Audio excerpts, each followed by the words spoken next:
Kwanza lazima tuambiane ukweli. Mechi hii ya tarehe 3 ya mwezi wa 5 ndiyo mechi yetu itakayoamua hatima yetu ya ubingwa msimu huu. Yaani Simba kupata ubingwa msimu huu inategemea mechi ya tarehe 3.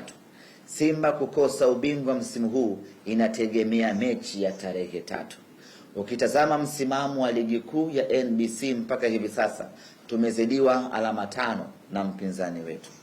Tukishinda mchezo wa Jumapili, maana yake zitabaki alama 2. Alama 2 katika michezo iliyobaki, linaweza likatokea lolote kwa mpinzani wetu akadondoka hapo. Maana yake ni kwamba ni must win game tarehe 3 ili tuweze kuchukua alama 3, libaki gap la pointi 2. Hata kama atachukua ubingwa kwa gap la pointi 2, lakini hatutojisikia maumivu makubwa, kwa sababu katika ubingwa wake msimu huu kwetu ameambulia alama hako kamoja tu.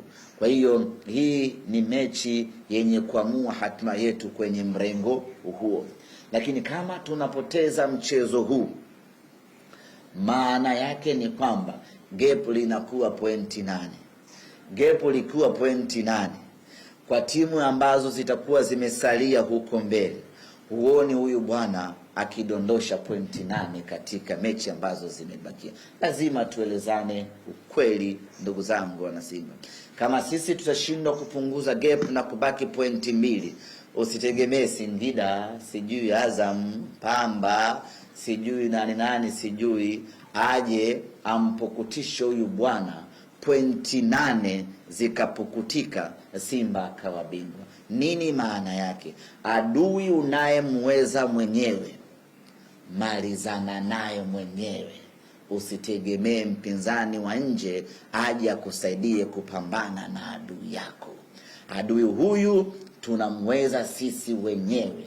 Twendeni tukapambane naye sisi wenyewe. Tusitegemee hao wengine waje wampukutishe huyu alama 8. Haiwezekani, timu hizo hazipo hapa Tanzania. Tuelezane ukweli. Utamtegemea Azam, huyo ndo atakuvua taulo ukweni asubuhi. Utamtegemea Singida, huyo ndo shoga yake mkubwa. Utamtegemea sijui Mbeya City, sijui nani, huyo atakula nyingi kipindi cha kwanza. Usimtegemee.